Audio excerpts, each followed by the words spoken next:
Hello दोस्तों, welcome back to GM classes. आज की वीडियो में हम बात करने वाले हैं टेली प्राइम के एक्सचेंज ऑप्शन के बारे में। अगर आप टेली प्राइम का यूज़ कर रहे हैं तो इस ऑप्शन के बारे में आपको पता होना चाहिए कि इसके क्या-क्या यूजेस हैं।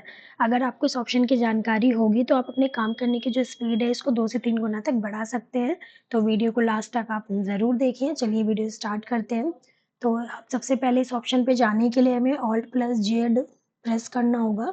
ठीक है, ये ऑप्शन में हमारे कुछ ऑप्शन आ रहे हैं। इस पे एंटर करने के बाद पहला ऑप्शन आ रहा है हमारा सेंड फॉर ईवी बिल। ठीक है, तो इसमें जो है इस पे हम एंटर करते हैं तो इसमें हमारा आ जाता है जो भी हमारे पेंडिंग ईवी बिल है या कैंसिल ईवी बिल है वो हमारे यहाँ पे शो करते हैं। ठीक है, जिसको हम एक्सपोर्ट कर सकते हैं ऑफलाइन या फिर ऑनलाइन इसको सेंड कर सकते हैं। ठीक है, तो अभी मेरा कोई ईवी बिल वगैरह पेंडिंग नहीं है तो वो यहाँ पे जीरो शो कर रहा है, और कैंसिल भी नहीं है तो वो यहाँ पे जीरो शो कर रहा है। इसके बाद हमारा ऑप्शन आ जाता है ऑल जीएसटी ऑप्शन। ठीक है, इसके अंदर हमें जितने भी जीएसटी के ऑप्शन है वो सारे मिल जाते हैं। जैसे मैं इस पे एंटर करूंगी, यहाँ पे कुछ ऑप्शन हमारे सामने आ गए हैं।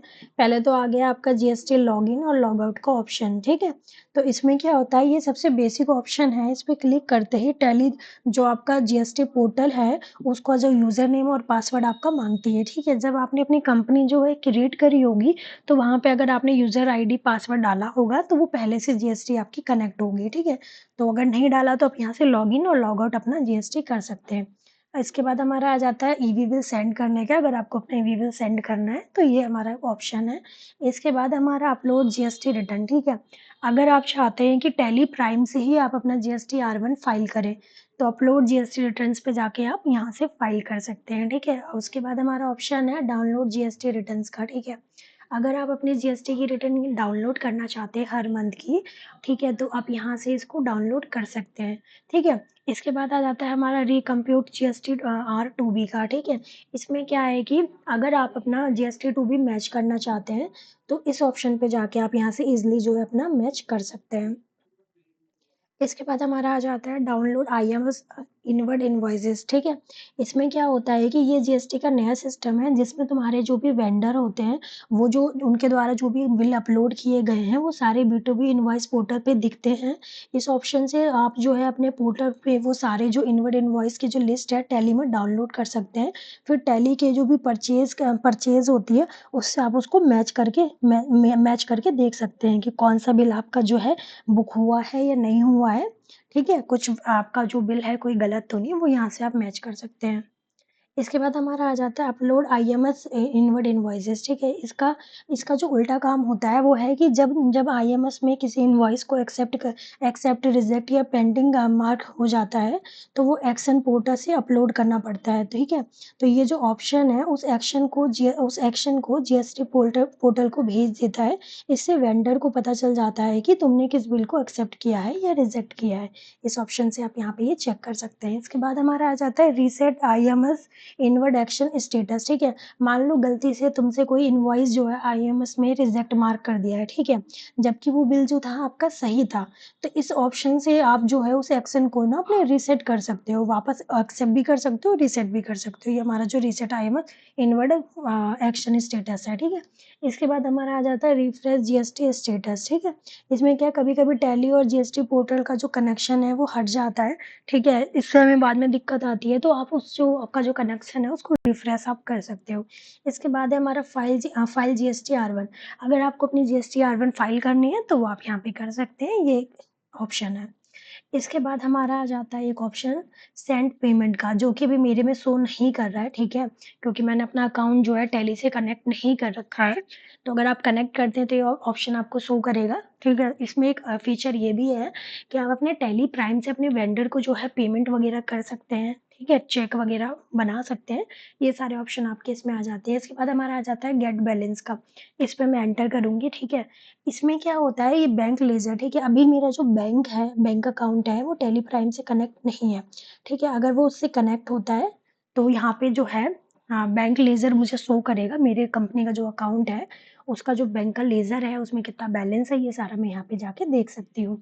इसके बाद हमारा ऑप्शन आ जाता है ऑल बैंकिंग ऑप्शन। ठीक है, इसमें ऑल बैंकिंग ऑप्शन आ जाएंगे आपके लॉग इन और लॉग आउट। ठीक है, अगर आपने अपना जो बैंक का अकाउंट है, अगर आपने अपने टैली में लॉगिन कर रखा है, लॉग आउट कर रखा है, कनेक्शन स्विच करना है, ठीक है? ये सारा जो भी आपको करना होता है, ये लॉगिन और लॉग आउट आप इस ऑप्शन पे जाके कर सकते हैं, ठीक है? गेट स्टेटमेंट का, ठीक है? अगर आपने अपने बैंक अकाउंट को टैली प्राइम से कनेक्ट कर रखा है, तो आप अपनी बैंक की जो स्टेटमेंट है, वो गेट स्टेटमेंट से जाके यहाँ से अपनी डाउनलोड कर सकते हैं अपने टैली प्राइम में ही। इससे आपको क्या है कि अपनी नेट बैंकिंग ओपन करके बार-बार स्टेटमेंट डाउनलोड करने की ऑप्शन ज़रूरत जो है नहीं पड़ेगी। इसके बाद आ जाता है हमारा गेट बैलेंस का ऑप्शन, ठीक है? ये जो ऑप्शन होता है, इस पे क्लिक करते ही टैली बैंक से लास्ट 1 महीने का या कस्टम डेट को पूरा बैंक का स्टेटमेंट ले आएगी, या जैसे कि आपको वेबसाइट से आप एक्सेल में डाउनलोड करते हो, पीडीएफ से डाउनलोड करते हो, तो वो आपको नहीं करना पड़ेगा। आपका जो स्क्रीन है, उस टैली की स्क्रीन है, उस पे ही आपको जो बैंक की स्टेटमेंट है, वो शो करेगी और रिकन्सिलेशन का हो जाएगा आपका। जैसे आपने बैंक चढ़ा लिया टैली में और आपकी बैंक के स्टेटमेंट से आपको मैच करना है, आपको बैलेंस अपना मैच करना है, तो आप यहाँ से डायरेक्ट भी कर सकते हैं। हम मैनुअली मैच करते हैं, हमारा बैंक कभी-कभी मैच नहीं होता, तो हमें इससे क्या होता है, बहुत ज़्यादा दिक्कत आती है। तो टैली में ये भी ऑप्शन है जिसका आप यूज़ करके अपना टाइम बचा सकते हैं। इससे क्या है, इससे जैसे अगर आप मैच करते हैं, ठीक है, एंट्री मैच हो गई है, तो वो अपने आप ना ग्रीन हो जाती है, ठीक है? और जो मैच नहीं होती है, टैली उसे अलग से शो कर देगी। तो ये भी आपका एक ऑप्शन है जिसका आप यूज़ कर सकते हैं बैंक कनेक्शन का। बैंक कनेक्शन में क्या है, इस सेक्शन सेटअप पे आप ऑप्शन है, यहाँ से आप अपना जो बैंक है वो टैली में ऐड कर सकते हैं, और जो भी अगर आपको दूसरा 2-3 बैंक ऐड करने हैं या फिर चेंज करना है, तो इस ऑप्शन पे जाके आप कर सकते हैं। इसके बाद हमारा आ जाता है कॉन्फ़िगर का ऑप्शन, ठीक है? कॉन्फ़िगर में हमारा होता है कि एक तो हमारा इसमें आ जाते हैं 2 ऑप्शन, ठीक है? GST return type for download, GSTR या 2B जो है हमारा डाउनलोड का ऑप्शन। इसके बाद आता है क्लाइंट सर्वर सर्वर का ऑप्शन, जिस पे हम एंटर करते हैं, तो इसमें कुछ इस तरह से हमारा ऑप्शन आता है, ठीक है? तो क्लाइंट सर्वर में हमारा ये होता है कि कभी-कभी ऐसा होता है कि हम जो टैली यूज़ कर रहे हैं, तो हम जो उसमें हमें ऑप्शन मिलता है कि हम जो टैली है, उसको हम कैसे चलाना चाहते हैं। का अपना जैसे कि बोथ ऑप्शन पे चलाना चाहते हैं, क्लाइंट मोड पे चलाना चाहते हैं, नन पे चलाना चाहते हैं या सर्वर पे चलाना चाहते हैं। कभी-कभी हमारे पास एक ही टैली होता है, हम उसे सर्वर से कनेक्ट कर देते हैं। हमारा जो टैली होता है उसको हम मेन टैली का सर्वर बना देते हैं, तो इस तरह से जो कनेक्शन होता है ना, कि एक ही टैली हम 4-5 जगह यूज़ कर रहे हैं, तो उसके लिए इस ऑप्शन का यूज़ किया जाता है। तो अगर आपको इन सब की जानकारी होती है, तो आप अपने काम को काफ़ी ज़्यादा ईज़ी बना सकते हैं, ठीक है? सर्वर से अपना जो डाटा है वो कनेक्ट कर सकते हैं, क्लाइंट के पीसी से अपना सर्वर कनेक्ट कर सकते हैं, ठीक है? इसके लिए क्या होगा ना, वो आपको पीसी सर्वर जो होता है, डाटा जो होता है, इसमें सर्वर का आईपी डालना पड़ता है, ठीक है? बोथ वाले जो आपके ऑप्शन आ जाते हैं, बोथ वाले ऑप्शन में होता है कि ये पीसी सर्वर भी है और क्लाइंट का बड़ी कंपनी में ज़्यादातर यही यूज़ होता है, जो बड़ी ब्रांच होते हैं, ठीक है? सर्वर ऑफ़िस का मेन कंप्यूटर जिसमें डाटा सेव होता है, बाकी सब पीसी जो है कनेक्ट रहती है, ठीक है? तो सर्वर भी आप बना सकते हैं। तो नन जो होता है टैली प्राइम में जो सिंगल जैसे यूज़र यूज़ करते हैं, तो उसके लिए ये ऑप्शन होता है। जैसे मैंने नन सेलेक्ट कर रखा है, इसका मतलब ये है मेरी टैली जो है अभी सिंगल यूज़र है, उसमें और कोई काम नहीं कर रहा, ठीक है? ओडीबीसी मतलब जो है आपका डाटाबेस ओपन डाटाबेस है, कनेक्टिविटी है, इसका टैली के क्लाइंट सर्वर से डायरेक्ट लेना-देना नहीं है। तो ये हमारा ऑप्शन होता है। ये पोर्ट जो है, ये मैंने एक नंबर सेलेक्ट कर रखा है, ठीक है? इसमें आप कोई सा भी नंबर सिलेक्ट कर सकते हैं। तो ये सारे ऑप्शन का आपको पता होना चाहिए अगर आप टैली प्राइम का यूज़ कर रहे हैं, ठीक है? अगर आपको अपनी टैली को 3-4 कनेक्शन से कनेक्ट करना है, तो ये सारी जानकारी आपको होनी चाहिए।